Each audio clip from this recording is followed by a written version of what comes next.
Hey there, we're glad you came back. I'm Corey Morris, and we're glad you're having a great time with your instrument, so let's get right along with our lesson today. If you remember in Lesson 1, we discussed major scales in the Nashville Numbering System. If you enjoyed that lesson, you'll no doubt get something out of this lesson. Today we'll discuss the minor scales and how to relate major scales to them, or as we like to call them, relevant minors. As we discussed the formula for a major scale in Lesson 1, we will now show you the formula for the scale for a minor scale. The formula is this. It's whole, half, whole, whole, half, whole, whole. Now if you remember our C major scale notes, they were simple.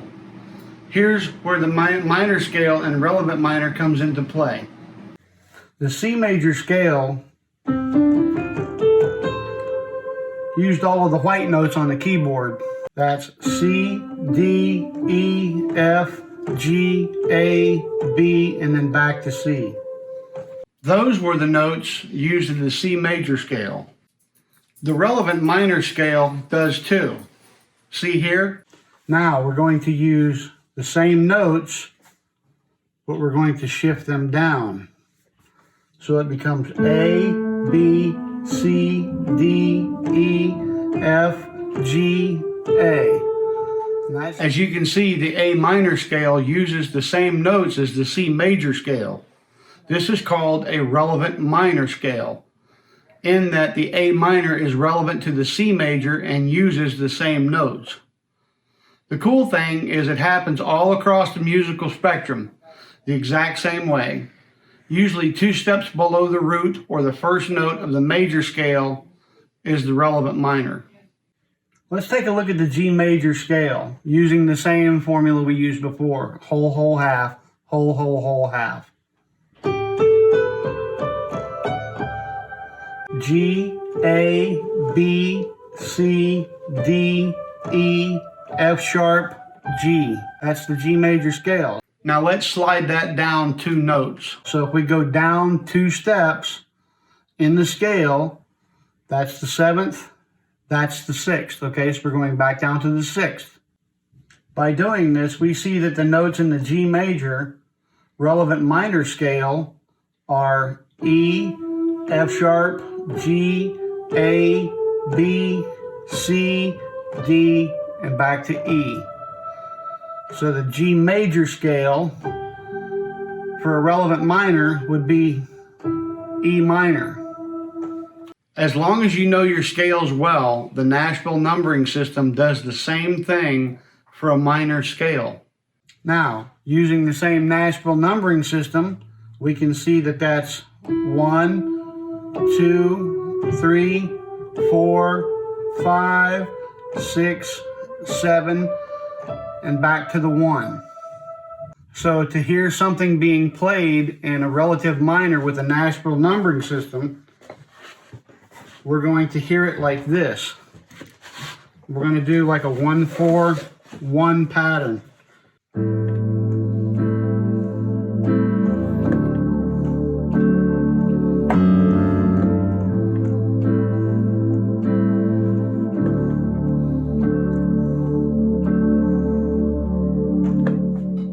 Like that. If we look at the Nashville Numbering System, sometimes people may use the major scale numbering for the relevant minor scale. So if we look at that, it may end up being like the A minor would be the 6th. Then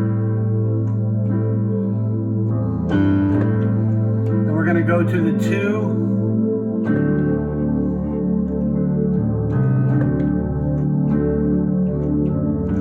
Back to the 6, back to the 2,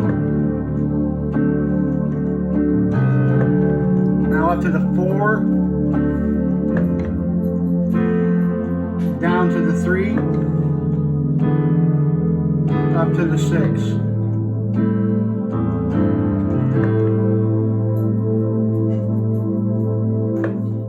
See how easy that was? Well, that wraps up our time together today. Remember, practice your scales every day, all of them. This is the most critical element to playing well. Thank you again for spending some time with us today, and we hope to see you back here soon for Lesson 3. I'm Corey the Zen Bass, and you're watching Music Theory on Groove & Company. Please tell your friends about us, and if this is your first time here, hit that subscribe button and a little bell to be notified right beside it. And that way you'll know whenever we come out with a new video. Also, if you found some useful info in this video, can I ask you to give us a like? YouTube likes us better when you like us. Again, thanks again for dropping by. We look forward to seeing you again. Bye now.